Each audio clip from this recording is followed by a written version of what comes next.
It was America's most unsuccessful war abroad. But why? Was it due to the military and authority? Was it due to the lack of support from citizens at home who disagree on whether the U.S. should be involved, or it was due to the U.S. press and media their devastating report on Vietnam? We all have an excuse for why things went wrong.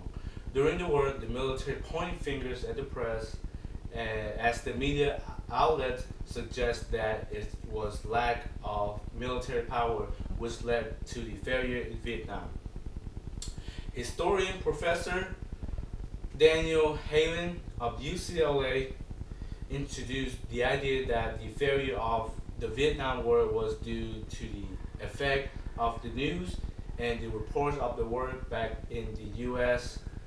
He claimed that the Vietnam War has won in Vietnam but lost in America. At the beginning of the war, news reports covered only major groundbreaking events. However, coverage of the war increased with the increase in television and media in the country, which contributed to the shift in public opinion on the war until the 1970s. First, I will talk about the type of reports at the beginning of the war, then I will discuss the type of news and reports on the war as media and television increase and how it affect the American public sentiment.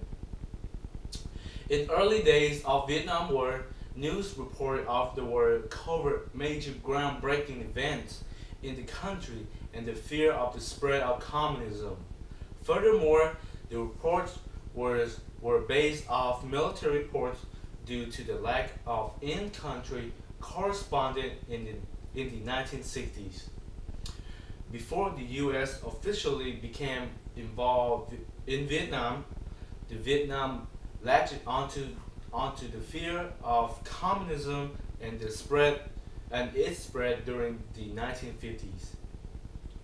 In 1954, New York Times published one of the first publications about Vietnam on President Eisenhower's domino theory speech, where he speculated that the rise of communism in Vietnam would lead to the spread of communism throughout Southeast Asia. Following the U.S. aided election placing Ngo Dinh as president, many news outlets concentrated on Diem's anti-communism platform rather than his corruption and despotism. News and in-country correspondent directly increased with the direct escalation of U.S. intervention in Vietnam in the late 1960s. With the increase in news coverage, there was also increase in support for interventions in Vietnam. 1965 Gallup polls show that 64% of Americans supported the deployment of troops. In 1964, there was an attack on the U.S. destroyer Maddox. However, contrasting to official military reports, the media sensationalized the incident. President Lyndon Johnson used the Gulf of Tonkin incident off the northern shore of Vietnam to gain support from the citizens and to gain support from Congress for the intervention in Vietnam.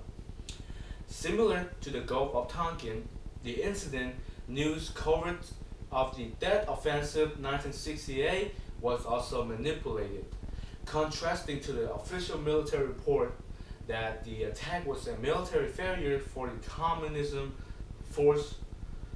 forces. The media concentrated more on the fact that the enemy was able to breach the U.S. embassy and launch series of attacks through Vietnam.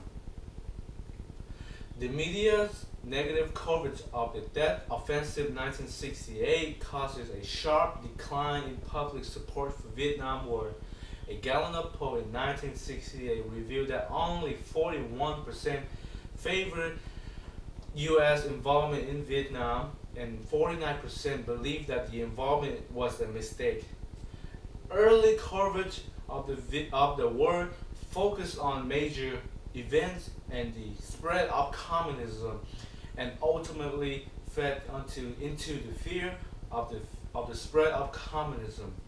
As the intervention escalated, the media and coverage led to the rise in support and later decline in approval for the intervention.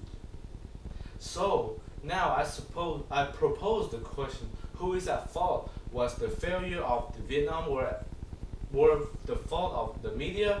Although there is a number of factors that influence the conflict, there is clearly a correlation between the U.S. press and the futile outcome of the war.